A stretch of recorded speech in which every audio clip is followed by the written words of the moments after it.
축하드립니다. 네, 감사합니다. 후보자와는 제가 18대 국방위원회에서 처음 만나가지고 15년간 함께 일한 민주당 내 최고의 제 지인입니다. 훌륭한 인품과 외유 내강의 정치인으로서 제가 좋아하고 있습니다.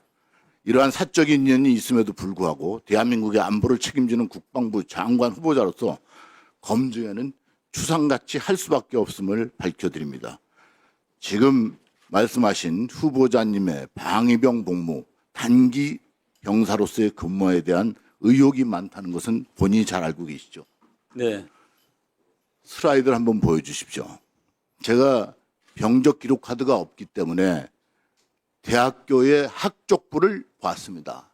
그 앞에. 이걸 보시면 82년도에 성균관대학교 1학년에 입학을 하고 83년도에 2학년이 되고 83년도 11월 달에 복무를 시작했으니까 83년도 2학년 1학기까지 마친 겁니다. 그리고서 이제 방해병 복무가 시작되고 85년도에 소집 해제가 됩니다. 그러면 다시 소집 해제된 뒤에 85년 9월 달에 성균관대학교 복학을 하면 86년도 3월 달에 3학년 1학기가 되고 9월 달에 2학기가 됩니다. 그렇다면 4학년은 어떻게 다녔냐 이런 의혹이 나올 수밖에 없어요. 근무 기간을 같이 합산을 해서 보면 다음을 보여주죠. 그래서 제가 성균관대학교에 요청을 했습니다. 학교에 학족부를 달라고 했더니 학족부가 왔습니다. 온 학족부가 바로 저 그림에 보시는 겁니다. 저 그림에 보시면 보십시오. 어떻게 되어 있는지. 여기에 보시면 1982년도에 1학기, 2학기 다닌 걸로 도장이 찍혀 있죠. 83년도 1학기 다녔는데 2학기 때는 이미 근무를 하고 있었는데 어떻게 근무가 안 되고 그대로 학교를 다닌 걸로 되어 있어요. 그리고 84년도에 장교 휴가를 신청을 합니다. 그래서 장휴 이렇게 찍히죠. 그리고 85년도에 이미 학교에 복학을 해서 1학기부터 다닌 걸로 되어 있습니다. 이게 의문을 안 가질 수가 없어요. 어떻게 군대 복무와 학교를 동시에 다녔냐? 그럼 학교에 있는 학족부가 잘못됐던가? 저 위에 또 하나 보십시오. 병역 관계가 있잖아요. 그럼 왜 저렇게 복학을 할 수 있었는가? 83년 11월 5일부터 입대해서 85년도 1월 4일까지 되어 있습니다. 저렇게 되어 있으니까 실제로 복학이 될 수가 있었죠. 그러면 둘 중에 하나, 학교를 제대로 안 다녔던가, 군 복무를 제대로 안 했다는 것을 증명하는 것입니다.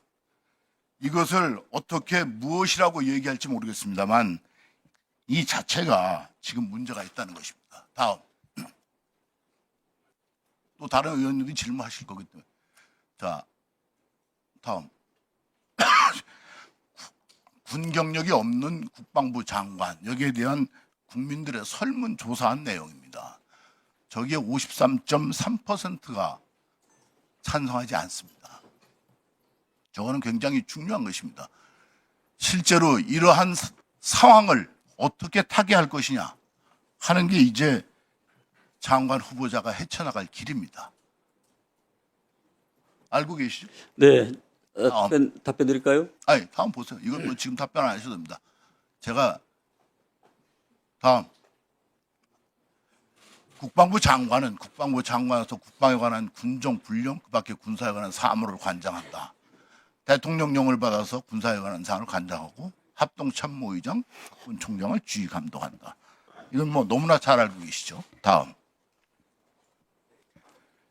그런데 장관 후보자께서 자꾸 장교의 진급에 대해서 형평성을 얘기하시고 여러 사석에서 지역의 안배를 고려하겠다고 그러는데 군 인사법 위반입니다. 장교의 진급은 바로 장교 진급 선발위원회에서 심의를 거쳐서 참모총장의 추천을 받아 국방부 장관이 대통령에게 건의합니다. 그런데 이거를 장관이 미리 지침을 주든가 바꾼다는 것은 자칫 잘못하면 위법이 될 수 있습니다. 저기에서 대장만큼은 그렇지 않습니다. 다음. 조금 전에도 여러 의원님들이 얘기했지만 9.19 남북 군사 합의를 복원하겠다고 합니다. 또 전작권도 오늘 언론 보도에 의하면 임기 내에 추진을 완료하겠다고 합니다. 방위비 협상은 10억 달러를 100억 달러로 지금 미국이 제안하고 있습니다. 결렬될 가능성이 높죠. 그러면 다음 수순은 미군 철수입니다. 여기에는 한미 동맹의 약화가 가속화될 것이고 안보에 재앙이 될 겁니다. 여기 오늘 인사 말씀에서도 이런 내용을 언급을 하셨어요. 한미 동맹에 대해서. 그런데 국민들은 저렇게 될까 봐 지금 엄청난 걱정을 하고 있다는 것입니다. 다음. 아마 한문에 대해서 많이 아시니까 저 용어를 잘 아시죠? 거한 사위, 편안할 때 위태로움을 생각하라. 지금 편안하다고 생각해서 지금 이것저것 다 건드려 보겠다 그러면 국가가 위태로워집니다. 이 위태로움에 대한 책임을 어떻게 할 것인가 심각하게 생각하셔야 됩니다. 제가 이 말을 이곳에 써놓은 것은 지금 대통령님이나 그리고 다른 장관 후보자들이 발언한 내용들에 걱정되는 것이 많다는 것이 국민들의 생각입니다. 다음. 저는 마지막으로 오늘 발언하면서 대한민국 역사에 죄인이 되지 말라고 말씀드립니다. 장관을 하는 건 영광스러운 자리지만 거기에는 그만한 책임이 따르고 그 책임에 의해서 역사적인 책임을 질 수 있고 죄인이 될 수도 있습니다. 역사적인 죄인이 안 되기를 바랍니다. 진정으로 안기백 후보자를 생각하는 차원에서 제가 말씀을 드립니다. 이상입니다. 말씀하실 게 있으면 이야기해 주십시오. 네. 제가 신검을 받을 때 갑종, 울종, 병정인데 제가 을종을 받았습니다. 을종을 당시 서해안 지역은 을종을 판정을 받고 3년이 지나면은 군 면제가 됩니다. 제가 11월 5일 날이 그해 마지막 입영 날짜였습니다. 그래서 제가 사관학교와 달리 일반 대학은 학기를 3분의 2를 마치면은 중간고사와 함께 학기를 3분의 2를 마치면은 학점을 인정하는 그런 제도가 있습니다. 그래서 제가 꼭 군번은 있는 사람이 돼야 되겠다 생각을 해서 마지막 학기를 한 23주 정도 앞당기고 교수님들한테 그 성적 인정서를 받고 면제는 하면 안 되겠다. 군번은 있어야 되겠다 생각해서 그해 11월 달이 끝나면은 그 다음부터는 이제 제가 면제로 들어갑니다. 그래서 훈련소에 자동적으로 제가 강력히 원해서 들어갔던 것입니다. 그래서 학기를 3분의 2를 마치면은 학점 인정이 된다는 말씀을 드리고요. 다음에 제가 이제 그 병적 기록에 대해서 좀 제가 말씀을 드리겠습니다.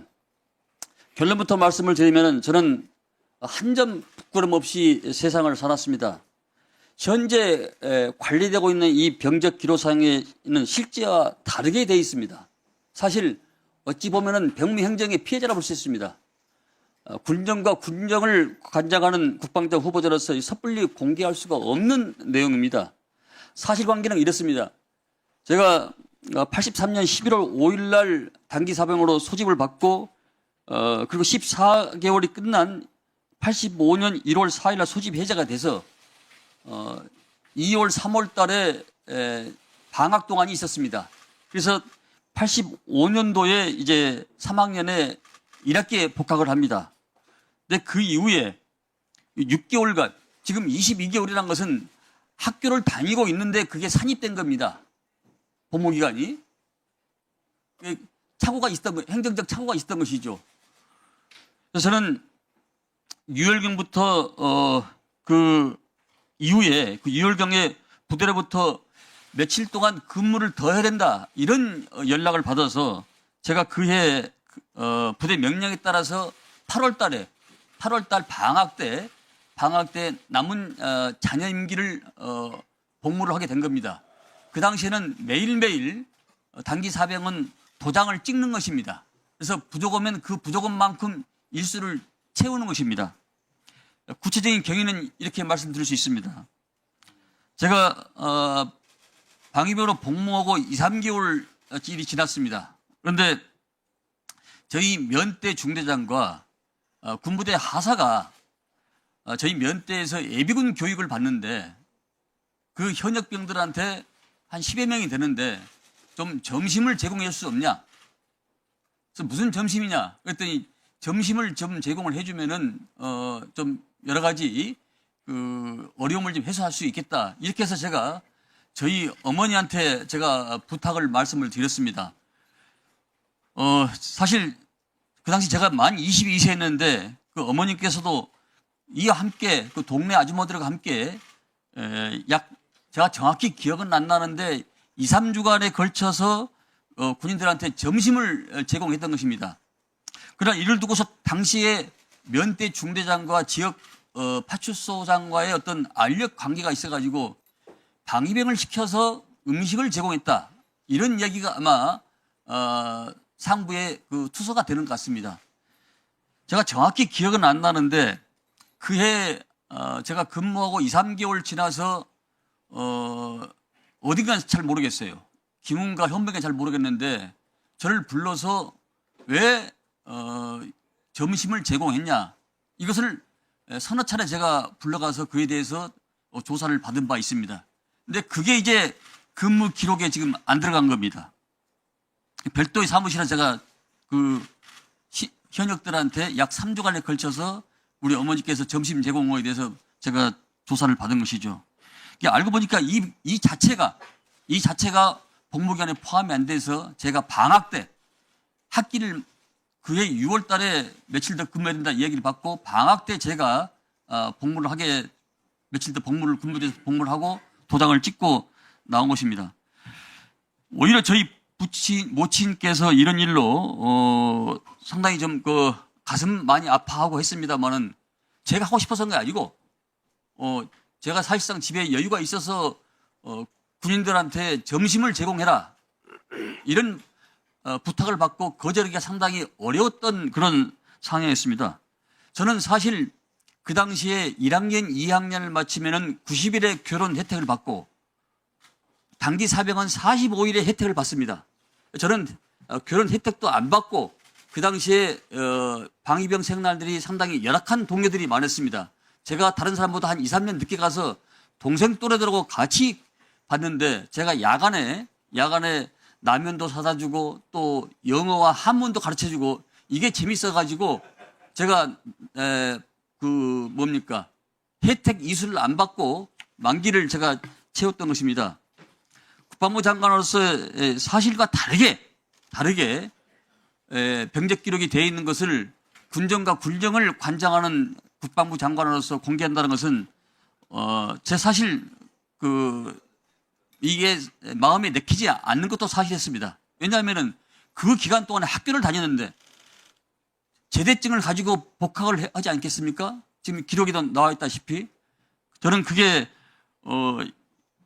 이 병무 행정에 대한 45년 전에 그런 일종의 착오라 할까? 저는 이렇게 지금 생각을 하고 있고요.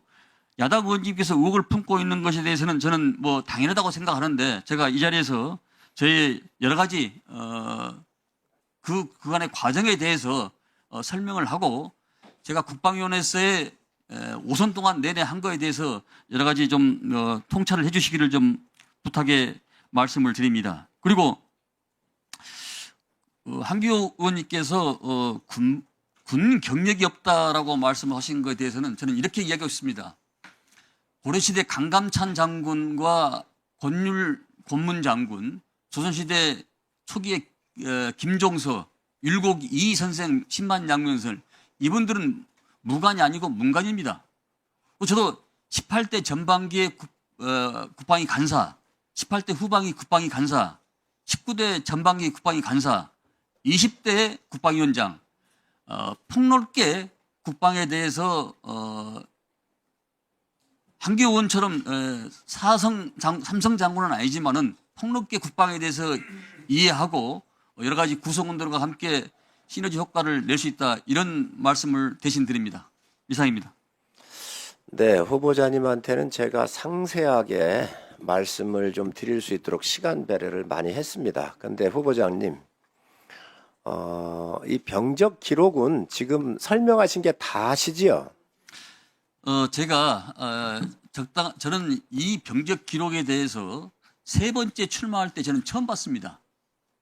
아니. 그러니까 제가 최초에 85년 1월 4일 날 제대를 했다는 걸 확증을 받고 그 이후에는 받은 바가 없습니다. 그래서 아니, 좋은데. 이것을 학교를 제가 다녔기 때문에 그 어간의 학교를 아니, 그러게. 다녔기 때문에 지금 다 설명을 하셨잖아요? 예. 그런 것들이 기록에 다 나와 있고, 병적 기록은 병무청에 있을 거 아닙니까? 그러니까 그렇기 때문에 그 부분을, 이런 부분을 그런 부분을 제가 해소를 하고 그렇게 비공개로 하겠습니다. 비공개로라도 우리 요구하신 의원님들한테 그거를 뭐 비공개 오픈하십시오. 그러면 그러니까 이 지금 설명한 거하고 그대로 맞을 거 아니에요. 지금 왜 이거에 대해서 의문을 많이 갖고 있느냐? 무슨 지금 사실 학적 기록에 좀 나와 있지 않습니까? 아니 이건 학적부고 이거는 학적부고 그래서 병적 기록에 예를 들면 뭐 지금 근무지 이탈이라든지 아니면 영창을 살았던 이 부분에 대한 것들 때문에 의문을 갖고 있으니 없다고 하는 것은 후보자는 그렇게 얘기하시는데 그걸 기록으로 보여주셔야지요. 이거는 앞으로 군정과 군령을 행사하는데 굉장히 중요한 내용입니다. 그렇기 때문에 이 부분은 우리 의원님들한테 지금 지시하셔서 보실 수 있기 때문에 그거를 좀 바로 조치를 좀 해주시기 바랍니다. 자, 그러면 지금부터 잠시만 주목해 주시기 바랍니다. 제가 구독자분들을 위해서 선물 하나를 준비했는데요. 제가 항상 여러분들께 드리는 말씀이 있습니다. 뉴스만 평소에 잘 챙겨보셔도 돈이 되고 돈을 벌 수 있다라고 말씀을 드렸는데요. 여러분들은 여기 보시는 삼성전자 뉴스를 보고 어떤 생각이 드세요? 아니면 정치인들의 뉴스, 날씨 뉴스를 보고는 어떤 생각이 드시나요? 그냥 뉴스만 보고 끝내는지 아니면 이 뉴스를 어떻게 이용할 수 있는지 이 부분을 고민하고 계시는지를 되물어보고 싶습니다. 그 이유가 뭐냐 하면 제가 지난번에 여러분들께 뭐라고 말씀을 드렸었죠? 지금은 반도체 섹터를 눈여겨보셔야 한다고 말씀드렸습니다. 그리고 나서 이런 썸네일들 뉴스를 통해서 많이 보셨을 겁니다. 반도체 내용이 이슈가 됐을 때 부자들은 어떻게 생각한다? 반도체 관련주들은 뭐가 있는지, 어떤 종목이 가장 좋은지, 어디에 투자해야 돈이 몰리는지 자연스럽게 생각한다고 제가 말씀을 드렸죠. 그 이유가 뭐냐 하면 부자들이 봤을 때는 이슈가 곧 돈으로 이어지고 그 이슈가 나에게 돈을 벌어준다는 경험적 확신이 있기 때문에 부자들은 항상 이런 사회적 이슈를 관심 있게 챙겨본다고 제가 말씀을 드렸습니다. 이번에도 마찬가지인데요. 제가 지난번에 시청자분들과 함께하는 주식으로 수익 내기 이벤트를 진행했었죠. 당연히 100% 무료로 진행을 했었고요. 여기 보시면 아시겠지만 제가 지난번에도 구독이라고 보내주신 모든 시청자분들께 반도체 관련주 중에 가장 크게 급등할 딱 한 종목, 많은 종목도 아니라 한미반도체 한 종목을 여러분들께 추천드렸어요. 그러면서 여기 나와 있는 대로 정확히 얼마에 매수해야 하는지, 그리고 수익률이 어느 정도 나왔을 때 팔아야 하는지를 이런 부분들까지 여러분들에게 정확히 알려드렸었는데 지금 실제로 어떻게 되었다? 오른쪽을 보시면 아시겠지만 제가 지난번 문자 발송으로 이 한미반도체를 소개해드리고 나서 실제로 이렇게 5배 이상 어마무시한 상승이 나왔습니다. 100만 원만 투자를 했어도 무려 500만 원이 넘는 수익금이 생긴 거죠. 그래서 당시에도 굉장히 많은 분들이 제가 드린 이 한미 반도체로 수익을 내실 수가 있으셨을 텐데요. 다시 한번 축하드린다고 말씀을 드리겠고 이번에도 마찬가지입니다. 앞으로도 2024년, 2025년 계속해서 기대해볼 섹터는 AI입니다. 그 중에서도 AI 반도체는 그 누구도 부정할 수 없는 미래 성장 산업입니다. 그러면 우리가 어떻게 생각해 볼 수 있을까요? AI 반도체 종목 중에 앞으로 크게 대장 역할을 하면서 10배 이상 급등할 수 있는 텐베고 종목을 지금부터 열심히 추적해야 한다는 겁니다. 큰 돈을 투자하지 않더라도 월급의 일부분 아주 소액이라도 이 종목을 모아가야 수백 %의 수익률을 손에 쥘 수 있는 것이죠. 지금 여러분이 보고 계시는 이 유튜브 또한 AI 반도체와 아주 밀접한 연관이 있고 반도체야말로 대한민국의 핵심 산업으로 앞으로 더더욱 시장은 성장할 수밖에 없습니다. 그렇기 때문에 제가 이번에도 뭘 보내드리고 있냐면 지난번과 똑같이 구독이라는 문자를 보내주시면 제가 AI 반도체 관련주 중에 앞으로 대장주 역할을 하면서 주가가 가장 크게 급등할 한 종목을 여러분들께 문자 발송으로 종목명과 사고 파는 시점을 모두 알려드릴 건데요. 그 문자를 받고 여러분들이 주식으로 돈 버는 연습을 한번 해보셨으면 좋겠고요. 혹시라도 나는 주식을 하지 않는다 하시는 분들은 주변에 주식하시는 지인분들에게 말씀을 해주셔도 되고요. 아니면 연세가 있으셔서 투자가 어렵다 하시는 분들은 이 종목을 자녀분들에게 한번 사봐라. 이걸로 한번 수익을 내봐라. 이렇게 조언을 해주실 수도 있는 거겠죠. 그래서 지금 이 영상을 보시는 시청자분들 중에 나도 이번 종목이 좀 궁금하다 하시는 분들은요. 누구나 상관없이 그리고 어느 시간대나 상관없이 부담 없이 010-2514-5930번으로 구독이라는 문자 보내주시면 제가 이번에도 똑같이 무료 추천 급등주 문자를 보내드리겠습니다. 이해되시겠죠? 제 번호 010-2514-5930번으로 구독이라는 문자 보내주시면 여러분들이 직접 이슈를 통해서 돈 버는 연습을 해보실 수가 있는 거고 제가 돈을 받는 것도 아니고 투자를 대신해 드리는 것도 아니기 때문에 부담 없이 신청해 주시면 되는 겁니다. 그리고 수익이 나면 저는 다른 것은 하나도 바라지 않습니다. 제 채널에 구독, 좋아요 한 번씩만 눌러주시라 이렇게 다시 한번 말씀을 드리겠습니다.